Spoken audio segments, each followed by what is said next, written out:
Here are 10 important and powerful lessons to be learned from the story of Abraham and Isaac. When God tested Abraham, it was not a test to produce faith, but a test to reveal the faith that God had built in Abraham over the years. Secondly, we can see Abraham's immediate response to faith in that there's no sign of hesitation on his part to offer Isaac as a burnt offering. It is a case of amazing trust and obedience, and Abraham went right to the spot where God had told him.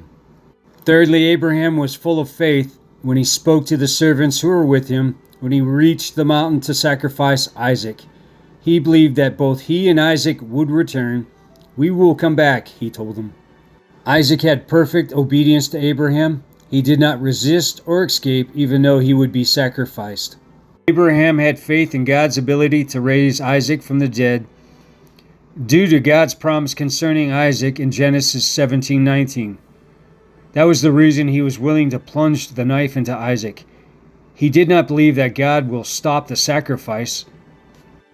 Next, God assuredly showed Abraham that he was not like the pagan gods worshipped by the Canaanites and others who had human sacrifices that were made to these gods to please them. God strongly demonstrated that he did not want a human sacrifice. Abraham showed his heart towards God in that he trusted and loved God enough that he was willing to give up his only son as sacrifice to the Lord his God. Meanwhile, God still required a sacrifice. He didn't call off the sacrifice. Instead, he required that there be a substitute provided by himself. And God had already provided a ram for that sacrifice. Abraham had named the place "The Lord will provide," Jehovah-Jireh.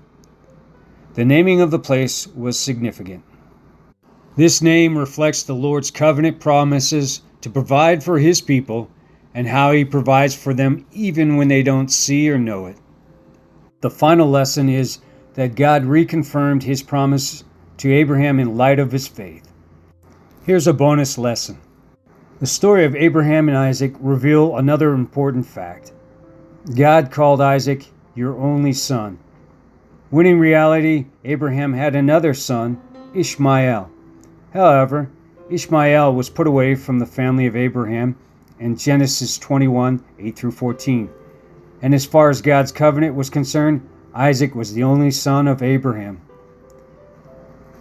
The story of Abraham and Isaac is one of wholehearted faith and absolute obedience to God.